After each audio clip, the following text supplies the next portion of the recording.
Hello and welcome to everybody. Welcome to Second Sunday Readings. My name is Sean Killingsworth. I'm the curator and the host of the series. I'm really glad that you can be here today. I'm super excited for our three wonderful poets. I think it's going to be amazing. And our featured poets today are Griffin Epstein, oh my God. Our second poet is Andrea Deeken, and our third is Nicole Tallman. I am so grateful to the three of you for sharing your work with us. I've been following you guys on social media, so I know that we're in for a good treat today. And so everyone, if you could just take a moment, all the audience members, if you could silence your cell phones and mute yourselves. We don't want any extraneous noises popping in through our recording. So this will be recorded. We are going to be putting it up on the YouTube channel, hopefully by the end of next week, assuming we don't have any tech surprises. You never know when those gremlins are going to get you. So with no further ado, I would love to get started. Our first poet up to the mic is Griffin. Okay, so Griffin is a non-binary white settler occupier from New York City or Lenape land, which I remember swimming against Lenape swim teams when I was a kid. So I know exactly where you are. Working in education and community-driven research in Toronto with Dish with One Spoon / Treaty 13. They've been featured in Glad Day's Emerging Writers series, and their poetry has appeared in CV2, Grain, the Maynard, and Plenitude, among others. Griffin is the author of the chapbook So We May Be Fed from Frog Hollow Press. They're also a musician and a member of the experimental video game collective Shrunken Studios. So Griffin, you are on. Please unmute yourself. Okay, hi everyone. You're over here on my second screen and my writing is over here. So if you see me looking back and forth, that's why. I'm Griffin. As Sean said, I'm joining you from Toronto. Thank you to Sean and to Glenn and to Andrea and Nicole and everyone who insists on poetry right now in the world. For me, as a white person occupying stolen land and trying to find my way towards solidarity with others in the midst of so much structural violence and preventable sickness and institutions working as they were murderously designed, I know it can be hard for me to remember to make space for poetry because poetry requires me to be okay with not being immediately useful, with not knowing, with stillness, and with being in between. I've been thinking of it today as a sort of a door frame, and events like these are helpful because they remind me that I need a door frame to brace in when the earth beneath me is shaking. So I'm going to share a cycle of poems I've been experimenting with. Some are very new and some are not so new. They wrestle with experiences of madness and queer and transness and complicity and what makes a life. Just a heads up for content on troubled relationships with eating and the body, and a poem about suicide called They Find Jay near the end. And I'm going to read them straight through. Ugly language. My hunger rises from the bed, trailing old words for worth and weight. Predictions of a future which is no future, gendered with violation lines, too red to be ignored. Now that I am better, I am not supposed to think this way.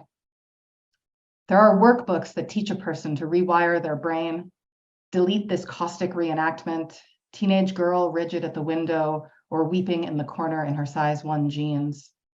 Because to cleave means to hang on and to fracture, I wake in the morning with all that is no longer me. Familiar sounds, wounds in need of suture, marks on my thumb where in sleep my teeth nearly split open the seams. The month we stopped sleeping. Suddenly everything leapt into continuous motion. The debunked tripartite brain, your fearful shoulders, wing bones seizing our bodies, seeding the soil of the pillowcase in your sweatpants pockets, my shovel hands. Leave me alone, I say, wriggling further down the bed. I am counting backwards from the end. I am circumnavigating the half moons of spit on the sheets. I am looking for the tapped stash of Atarax, lorazepam, zopiclone. You sit upright again and gesture at your heart as if to say, here it is. In the game of which of these photos feature rabbits, streetlights, motorcycles, maps, we are being beaten like aquafaba eggs, whipped and hardly working from a reduced capacity to discern whose elbow is this, whose rib, which of us is seeding, ceasing, throwing misleading shadows on the wall, locked in this even match we wrestle. Yes, we wrestle all night. Intentions. This year, I will embark on a meditation spree of spiritual power, body neutrality, and steamy self-love. Sleep will be my personal confessor. I will give birth to myself. There will be no mothers at all. This year, I will dream only dreams of my old dog, brushing back the ocean with his tongue, dulling the edge of the knife that is the new day. Come in, come in. The water's fine. It doesn't matter who you are, it's what you do. Unless who you are is what's been done to you. Don't ask to be safe. Ask what's inside. The door, the key, the box where they keep your original sound, the myth of choice, strange cuts of meat. We become each other only in that what matters is conserved. You are not responsible for what happened, but what comes next. Against diagnosis 1. Experts say my head is a saltine, full of holes, good for kids. As if I was pulled from the deck of threats, different but complete. Tell me to stop playing. Walk like I have wiring between my ears, in my gut, and wish to be cured. Experts say eat this or that, make a menu of your needs, give yourself a special name, grab the new heroics while you can. Wait for applause like clinking glass. This is very new. It's called If Trauma Made Me Queer, History Made Me Trans, and it's after Raquel Salas Rivera. Trauma is clinical, not living or wet, we forget. It names us, makes claims, takes power back. There was harm. The harm predates me. I worry it like water, as in it takes the shape of its container, or spilling over gives the container shape. Made me. My mother liked to confiscate my objects, telephone, scale, little red guitar. I left a candle burning in the bedroom. We had a house, the fire took it, we didn't have it anymore. I could have learned about property some kinder, gentler way, but what happens, happens. It doesn't happen instead. Queer. People say it's natural, desire, pleasure, need. Talk about the brain like you can call a plumber, a doctor, a lover, a friend, but I know wanting only in the abstract. Lay your hand on me, baby, I'll fill your room with ash. History. What in English we call gender is nothing more or less than that. A doing of violence, a function of systems, a tragedy in acts. Nuclear family, emphasis on the explosion, apprehension, possession, discontent. Made me. The promise, the danger of clinical language is that it bends biology, makes what's wet and living seem inevitable, fixed. A body, culpable, directional, does predate you, is not a destination. This is not an argument. It is a changeable fact. Trans. Anyway, I stopped eating. Anyway, I cut off my breasts, but not, and this is important, completely. The surgeon said, I don't do sex reassignment. And I said, that's okay. I don't believe in sex. I am just asking you to blank me, to make me lesser than water, remembering its container. I refuse to take shape. With you, it can be sunset every hour. The evening pulls across the sky, thrumming sweetness, smooth as water spilled from the blue glass on the floor, as we pass this tongue of light between us. A rectangle of shadow appears and disappears on the wall like breath. We're at the halfway point. We're okay? Everyone's okay? Okay. I can't see you. You're doing great. You're great. All right. halfway mark. Please continue. Love Tester Arcade. Glory to the girl, too drunk on the toilet, froyo and peach schnapps spilling from her mouth, a living colander, gifting hot plumes of glitter to the sewers, fountain of Prozac and pixie sticks, shaved eyebrows and spring weeds. Sing to her. Miss Strip Mall 97, queen of her thick hell of context, polished bones swaddled in fake fur and fishnets, shard of shame stalking the length of Central Ave, show her where to go. to meet true teens, TM from the AOL chat room, who call her Chicken Little, tell her to undress, gift her their pink-dyed pubes, their pierced tongues, XY on the table, SNL on TV, praise her. Girl angry, girl afraid, girl generous, loving, and mean, cheating her age up, sending shirtless Polaroids to anyone who asks. Pray to her, spawn of herself, that baby, baby, baby, baby, baby who got you through and sits waiting, rigid, perched at the edge of your window, her tracking eyes still glued to the street. Accounting. No one has purchase on pain, but you will be asked to account for what you take. The blue scaffolding of your life, the purple box of city sky you place over your head to obscure the sorrow stringing the muscles in your cheeks. The drawer for the dead should be your top drawer. It is also the best place for underwear and socks. You must keep a record of everything you use. Each molecule of air circulating through the fan on the dresser, singing into your open pores. There can never be too much comparison, too much compromise. No one knows what they're supposed to do, but you must learn to cope. Be the salt in any solution, the memory of a house asleep, hair knotted in the motorized wheels of a toy truck, a checklist bird crying to do, an individual ocean's accumulation of sand. The ledger you keep should open neatly at the spine, columns stacked face to clean face, debts, confiscations, cheat days, apologies, a true calculus, cold as ice to reduce the swelling of how you survive, packed around your aching chest, or at least transpose this mess of random wanting into a door with a handle, a lock with a key, a story, a sound, something someone needs. Teach yourself to masturbate at 35. All these years, it is impossible, and then bang, I explode into my true form, an ant in shiny segments, a living semicolon wriggling away. Oh, and the great hand descends to crush this new and startling body, leaving me nothing but a hidden YouTube history, a streak of heavy rain. Dear force light, animate argument, holy whatever, grant me the serenity to learn anew, the courage to shake myself blank, and the wisdom to come clean. They find Jay. They find Jay at the bottom of the ravine, 25 years after our occult period. Those 6th grade days spent bunched at the back of the library, the true Amityville horror spread across our knees. Cole gets a proper Ouija board. Julie learns alpha state and leads us in a trance. I keep a record in my mead composition book. We lay our hands on one another and pretend. Message from Julie's neighbor who threw himself in front of a train. Sorry. Message from Kurt Cobain. Sorry, too. Message from the teenage victim of a murder we find later on blurry microfiche papers who warns us of danger coming for a kid called Big Ears. We debate for weeks who this might be.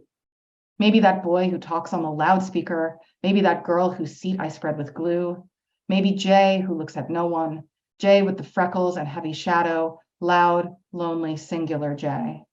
We like this power, sorting, predicting, like any power, take it where we can and then forget.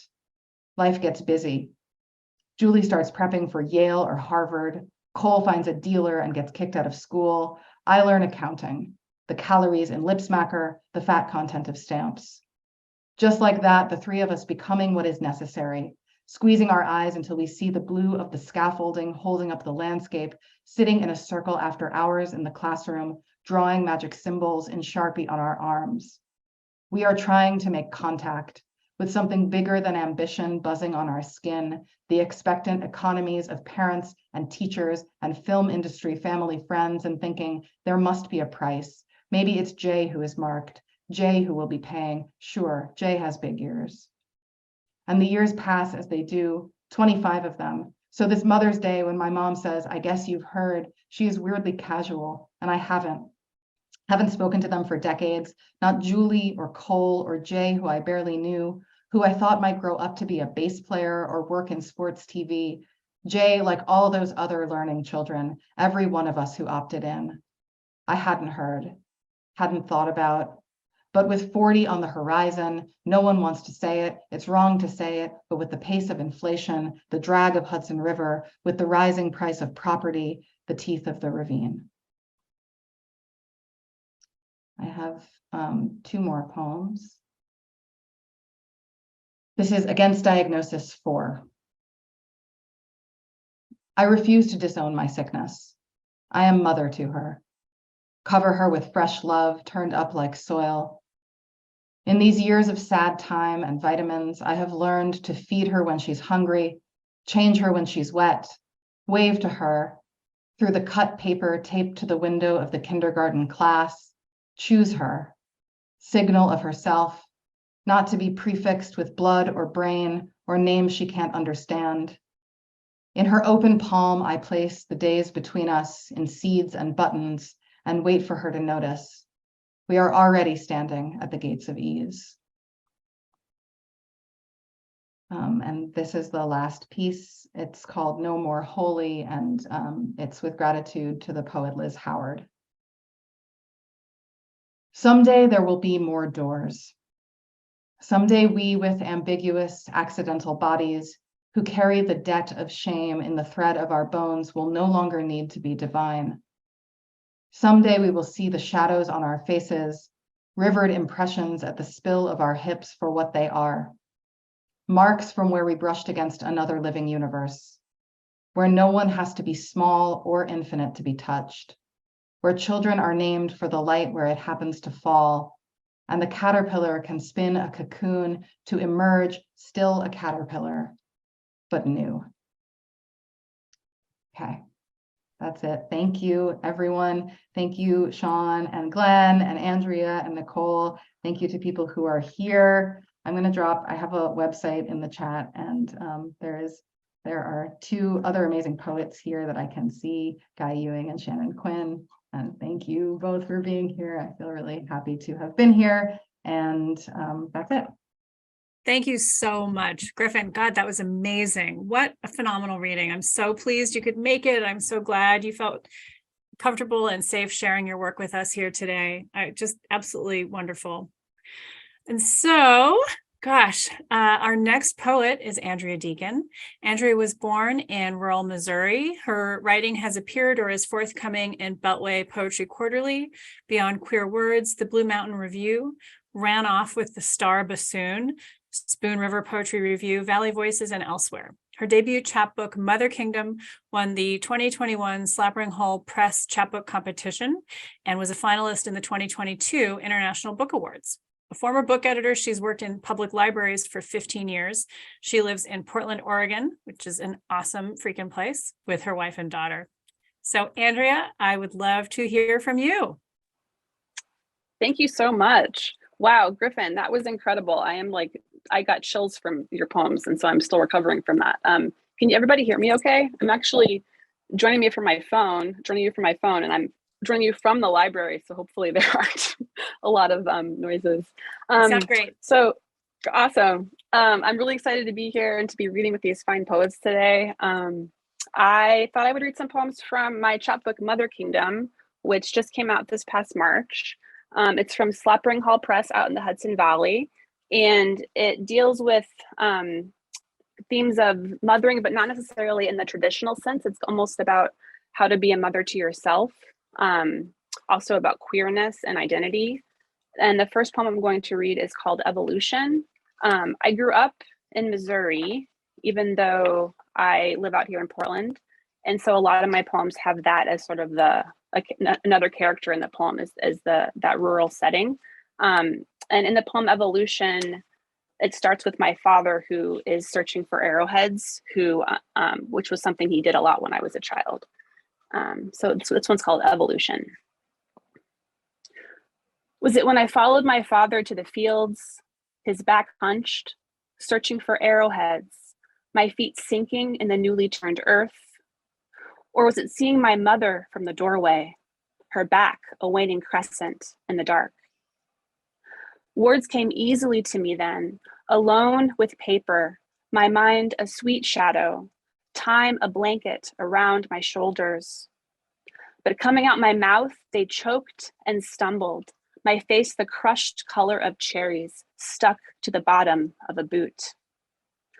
When I told my father I was gay, he was chopping radishes, their red skins half moons on the cutting board, little gleams of white like a promise worth keeping. His careful hands slicing, their rough wintered edges that held so many things, dogs, babies, stones the color of starlight, my wild heart beating the knife's calm rhythm. What can I fix you to eat? My mother was not so easy, her face pinched pale in the thick dark of her bedroom, thin covers a moat of righteous limbs, and I the only sinner. Even now, all these years later, my heart closes when I hear her voice. Today it's cold, but the crocuses are coming up, ochre pollen petals, small as thimbles. Soon the geese will head back north, their black wings cutting through soundless cloud. Thank you. My next poem is called First Kill. So when I was a kid, I grew up an only child, but when I was in 7th grade, my parents got divorced. My father remarried. His second wife had 6 children. And one of my new siblings was also 13 years old. And we were exactly the same age, both born the same month, 4 days apart. So in this poem, we are together in a deer stand, and this one's called First Kill. On the inside, the deer stand was surprisingly small. White bucket in the corner, wet sawdust and piss. The thrill of being alone with him, this new brother I had gotten just weeks before, by way of a second marriage, 4 days apart, the two of us, born the same month and year. My father had taken us hunting. Anything could happen. I don't know who saw it first, but soon it was in our hands as we stood side by side, holding the magazine, curling at the edges. All those women, and our eyes on them like magnets. When my father returned with a doe, calling and calling our names, we scampered down the steps, guilty children, our minds already on dinner. Years would pass before I knew the soft rumblings in my body could begin to speak its impossible language. But in the deer stand, the crickets were loud in my ears. The humid air stuck to my skin as I carefully turned the pages. My new brother just inches from my molting body, its pimpled cheeks and long colchish legs, our heads bowed as if in prayer. That night, we dined like kings. Oh, thank you. Let's see. My next one's called Before Girls, There Was God. I went to Catholic school. It's something I'm still recovering from. And it was customary when you were a senior to go on these retreats. They're called Teens Encounter Christ. And so in this poem, the speaker comes back just filled with the Holy Spirit, but possibly maybe they're just in love with their counselor. So it's called Before Girls, There Was God. When I was young, I'd ask my father to go to work with him. Sweaty Missouri summers, Mountain Dew and junior mints, cutting grass at the city cemetery. He put me on a riding mower at 10. I had it precisely mapped out. 3 passes for each row, my skinny legs stuck to the hot black seat. The blade lined up just so to get close enough to the graves without scraping the sides. At 17, I got religion. For 3 days, Catholic girls in sleeping bags held hands, our Bibles tucked lovingly between us. My mother's idea, a retreat will do you good. All the girls were going. I didn't think much of it, just another chore until I saw her that first night. Darla, the counselor in college, a gold cross nestled in the hollow of her neck, kissed tan with summer. She smelled like coconut lotion and juicy fruit, the clove cigarettes she'd sneak at lunch. When she smiled at me, I felt saved. I came back from that weekend filled with the Holy Spirit, thinking of her taut calves, the tiny blonde hairs just above her knees, the way she said my name. On the mower, it was always one pass on the left side, the same thing on the right, my father coming behind me with the string trimmer to get the grass just right between the graves, all the edges I'd missed. He sliced through those blades of stinging July grass like they were silk. But it was the third pass, the last pass, that was my favorite. I called it the middle. I'd floor the motor as fast as it could go, riding on top of those sun-setting souls, bound by the old law. I was still alive, flying, free. Thank you. Let's see, I'm checking the time. I'm going to switch gears and read a poem about parenting. I have a 9-year-old daughter, which is a wild age. they're all wild in different ways, but this poem's called "We Carry Stones with Seasons Inside Them," and it's about when she was around 5 or 6. She was obsessed with stacking rocks in perfect piles, and in this poem we go in search of them, but everything goes wrong, of course. And what I find interesting about parenting is I'm often in these moments where I'll just flash back to my own childhood, but this time the roles are reversed and I'm the parent instead of the child. So something strange about parenting. So this is called "We Carry Stones with Seasons Inside Them." Newly 6, my daughter fills her fists with rocks to stack from the bruised edge of the Columbia, just north of our house in the city. She squints and stomps like a displeased general. Everything has gone wrong. The wind and water stretch around us, a large lumbering animal rubbing its eyes. It will be fall in a few weeks. "Mama, they are too small," she says, not flat enough for the fierce towers in her mind. Her legs blur as she charges ahead. Soon she is on to the next item of business, but I'm left searching. How much she starts that I take on as my own, what motherhood is, the push and pull of waves at the shore. I pocket those that call to me, mostly smooth ones giving me a kind of peace, probably the closest thing to prayer I've ever felt, river rock to skin. We walk to the top of the boat ramp, jagged concrete ridges reminding me of the time when I was 7 or 8 and played hide and seek with the summer people, a half mile from our house on the Osage. I don't remember if I was it when I fell, slicing my knee on those steep steps, blood caught in the grooves. I looked for a boat full of people, coolers and catfish, tackle hanging off the sides.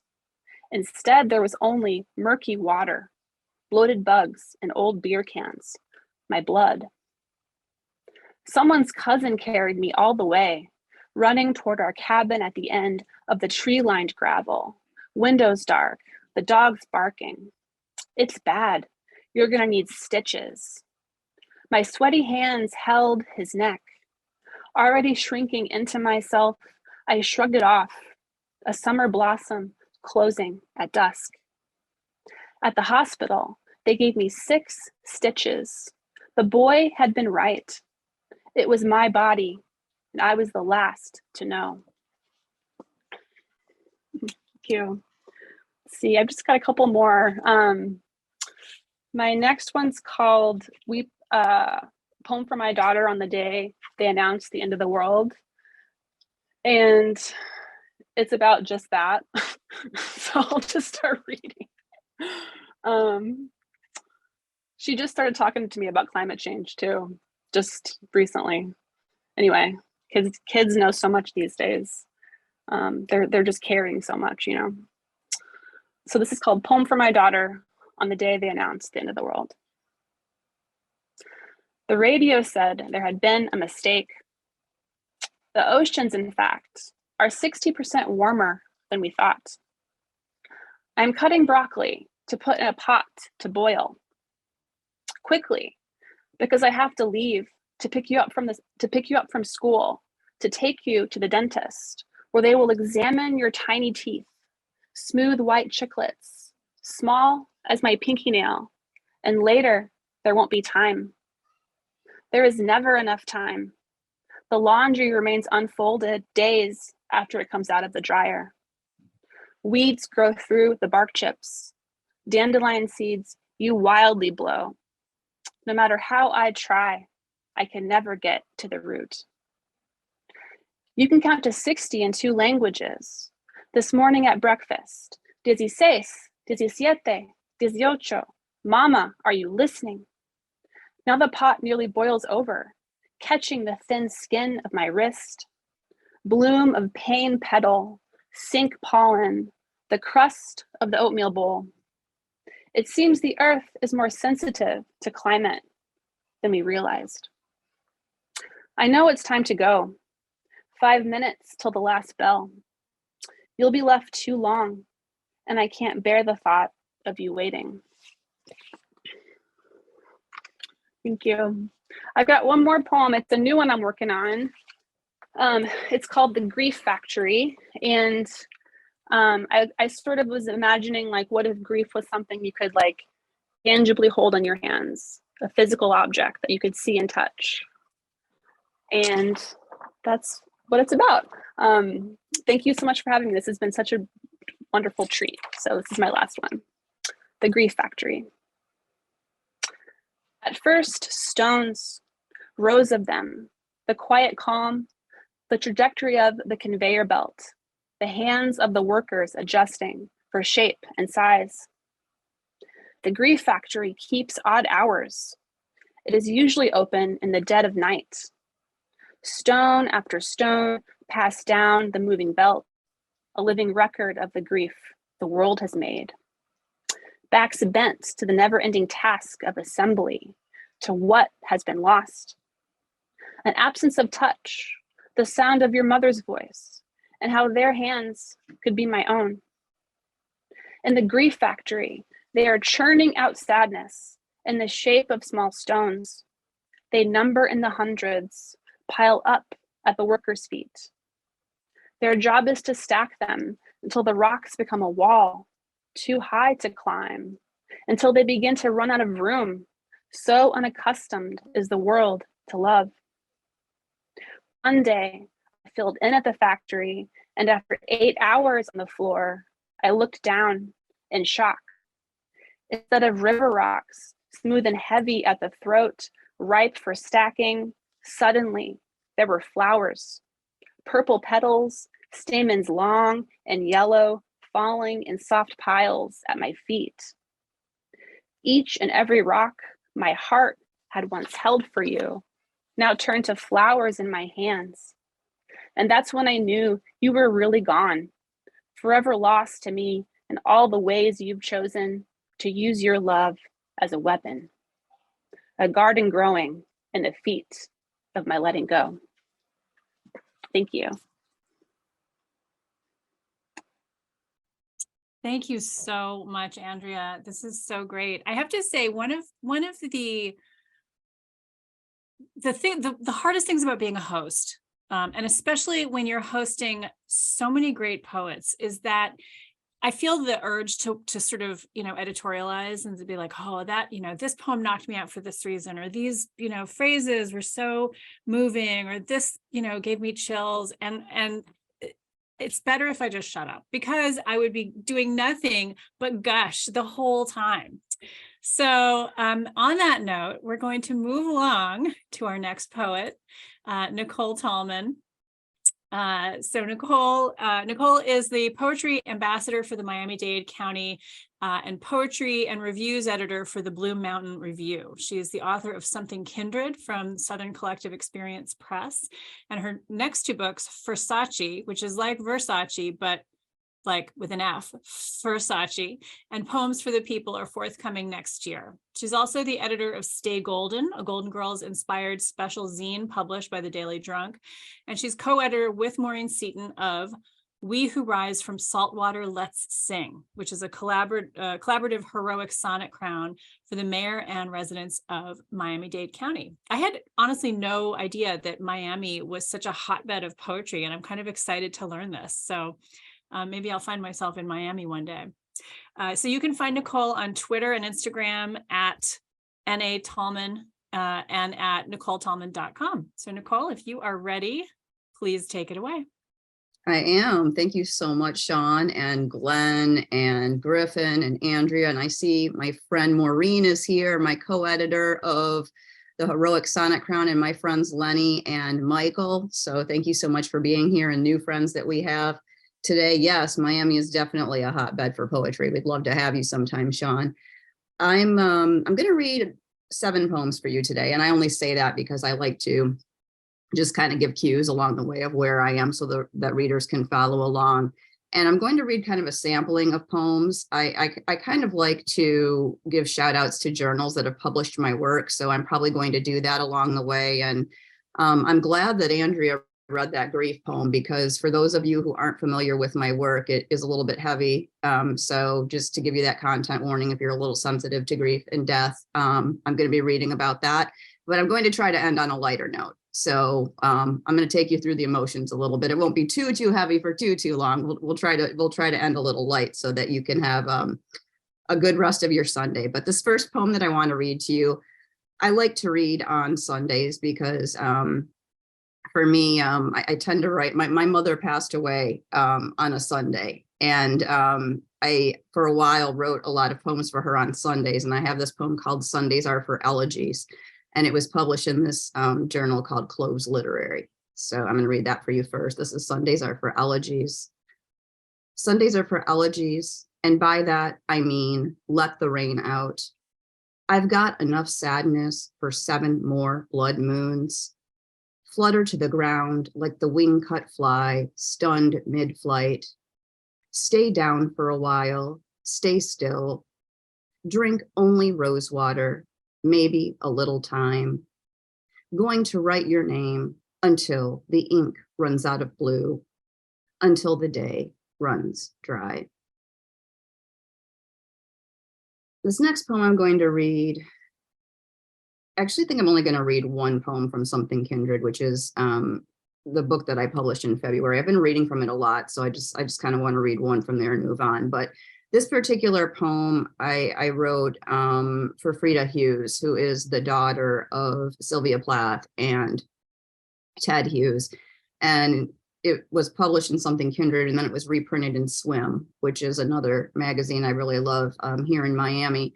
And they ran it as part of their book fair author series. And I was very grateful to them for that. So thank you, ladies of Swim, for publishing my work. This is On Reading Poems I Now Sympathize with Daughters of Dead Mothers, for Frida Hughes. It's hard to look at this picture of Frida and not feel something tragic. Mother, father, brother dead, one by oven, one by cancer, one by hanging. It's hard just to look at this picture of Frida with her menagerie of pets, poems, and paintings. Yes, I mean the Frida with an E, not Frida Kahlo. Frida Hughes, I want to buy one of your paintings, a green one, representing the joy of being able to work on my poetry or something other creative. Frida Hughes, I want to eat all of your mother's poems and all of your paintings. It's hard not to look at Frida and feel something kindred, us daughters of dead mothers.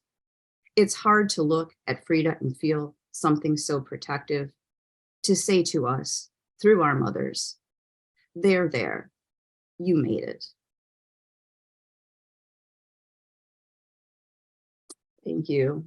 So I like to read other people's work sometimes in my set, and I recently had the honor of interviewing Victoria Chang with the help of Michael, who's here in the audience.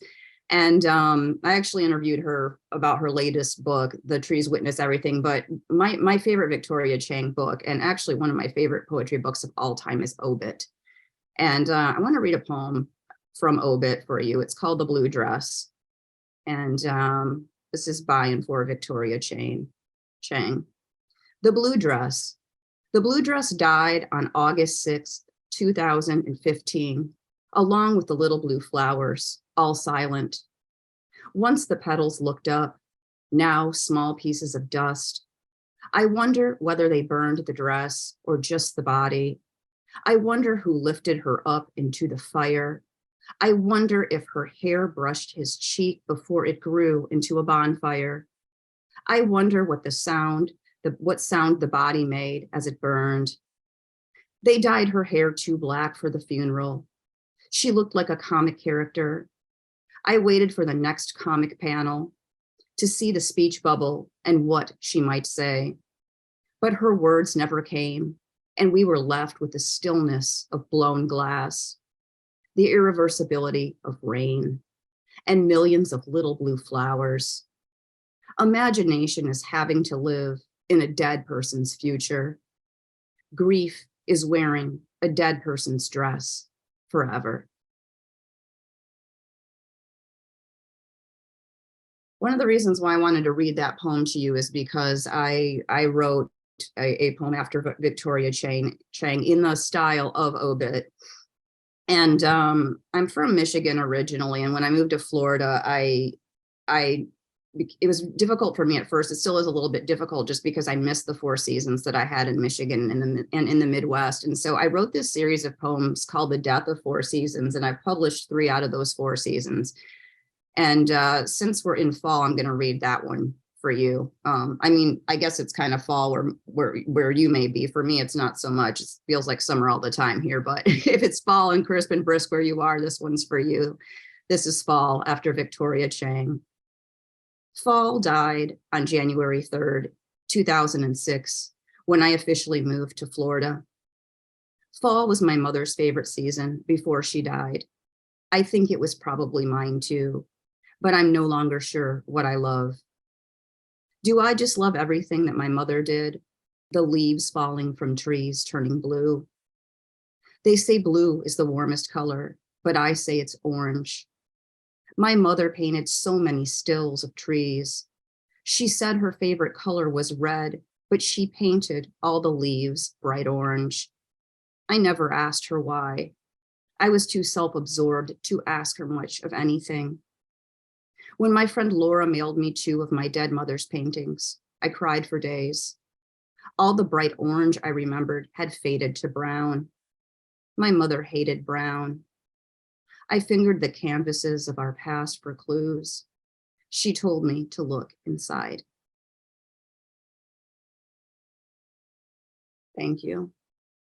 So this next poem is, it's going to be part of the new book that I have coming out in February called Poems for the People. And this is one I wrote, and I know Michael's going to laugh at me, but it's after Alex Dimitrov, my other favorite poet. Look at him. Look at this face he's making. Yes, I'm obsessed with Alex Dimitrov. He wrote a poem called Poem for the Reader in his book, Love and Other Poems. And I wrote a response poem to that called Poem for the Dead. And it was published first in an anthology called Dreams and Nightmares, edited by Ora Martin, who's a great poet. And this is going to be the first poem in my new book that's coming out in February. So this is Poem for the Dead, including my mom, after Alex Dimitrov. Since we'll never likely be together again, anywhere but here, what season were you most alive in? Is there morning or color where you are? Do you have freedom? If so, how are you using it? Would you rather be a bird or an angel? Permanent day or never-ending night? If there are hours, when are your most difficult? Do you know who you were before this? Why or why not? And now that there's fire, are you in heaven or hell? More time or less? Do you still feel happiness? Would you return to Earth, this dream, or anywhere else? I'm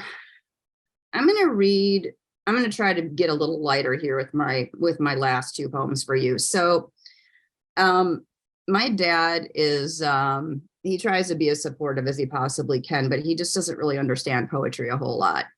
And when I first started writing and publishing my poems, he'd ask me to send him stuff because he was genuinely interested in what I was writing and publishing. And I'd text it to him and he'd text back, I don't understand what that means. It happened almost every single time. And so one day I said, you know what? I'm going to write a poem that I know he's going to understand. And this is that poem. It's called Poem for People Who Don't Like Poems, including my dad. And it was first published in Had, a journal I really love. And I want to thank Aaron Birch for being so supportive of my work. He's an editor with Had. So this is Poem for People Who Don't Like Poems, including my dad. And I know my dad isn't listening, but this one's for you, Dad. So I wrote this poem for your acceptance. Someone told me I shouldn't admit that. Someone also once told me not to use the word poem in a poem. Well, poem, poem, poem. I'm going to use this poem to break the stupid rules. I'm going to write plainly so everyone can see it. Ready? This is a poem. My dad says he's a simple man and doesn't understand poems. I'm going to write so he can understand this poem. He likes plain talk. He probably still won't like this poem. And likely neither will you. But I'm still going to write it. And if you're the only person who likes this poem, then I've made a big difference. This is a poem, and I hope it's no longer for you. So fun fact about that, when I texted it to him afterwards, he wrote, not bad, which I have to tell you, that is like the highest compliment a Michigan dad can give you. Not bad is like amazing, outstanding. And so I actually used that as a blurb on the back of my next book, because I don't know, I kind of have this thing with blurbs. I won't take up too much time getting into my thing with blurbs, but yeah, my dad sort of blurbed my book for me. So thanks, Dad. Appreciate that. Last poem I'm going to read for you is, it's called Poem for the Living. And I kind of have a hard time committing to poems. And what I mean by that is I feel like things aren't ever really totally finished for me. It's like I have to cut it off at some point in time to publish it, but I don't necessarily want to stop. And so I try to take the pressure off myself by publishing something. But if I want to revisit it, retitle it, rework it later, I'm going to do that. And obviously give credit to the original journal that published it. But I like to give myself room and flexibility if I want to change something later. So this poem is actually the final poem in Poems for the People. I'm starting out with Poems for the Dead, and I'm going to end on a poem called Poems for the Living. And it's part of a much longer poem in Something Kindred. I wrote that poem one day, one line at a time, modeled after a poem called Love by Alex Dimitrov. But I decided to shorten that poem and turn it into couplets, partially inspired by a poem that I've been writing, kind of still writing with Maureen, who's here. And I like couplets. I like the way they look. I like putting lines together like that. And so I reworked my poem Love, which was published in Limp Wrist, which is another local publication. So thank you to Dustin Brookshire for publishing that poem as well. And I turned it into a much shorter poem in couplet form, and I'm going to end with that poem. So thank you all so much for listening and for sharing this space with me and being a wonderful audience. This is Poem for the Living. I love Miami in the winter. I love Michigan in the fall. I love the smell of the oldest books. I love the smell of petrichor. I love buying myself red roses. I love building a fire in the snow. I love deep conversations with people I'll never see again. I love the moon more than the sun. I love Medusa and her head of snakes. I love drawing the hermit card. I love being alone in a forest. I love being alone in a field of lavender. I love being alone without feeling lonely. I love being an only child. Like you, Andrea, before you had the 6 siblings. I love that happy hour isn't always happy. I love not owning a home. I love the seagull I once saw eating a discarded orange. I love going to the beach when there's no sun. I love when the muses speak to me. I love the highest note on the violin. I love the French who don't like me. I love wearing my mother's clothes. I love a day with no social events. I love you for listening to this poem. I love the rain. I love the dark. I love remembering all who are no longer living. And I love remembering all that I'm living for. Thank you again.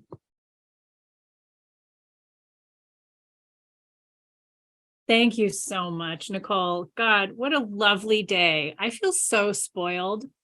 All of these wonderful poems, and I feel so connected to so much of what you've said. I also, my mother died also when I was a lot younger, and so I can't fit into her clothes because she weighed about 500 pounds less than I do. But she, I'm right there with you. So anyway, thank you all for coming. Thanks to the audience for coming. It's lovely to see some familiar faces who keep coming back month after month. Stephen, you know who you are. The recording of this reading hopefully will be up on our YouTube channel next week. So keep your eyes peeled. And the next second Sunday reading will be next year. I find that just impossible to believe. So hopefully I will see all of you on Sunday, January 8th.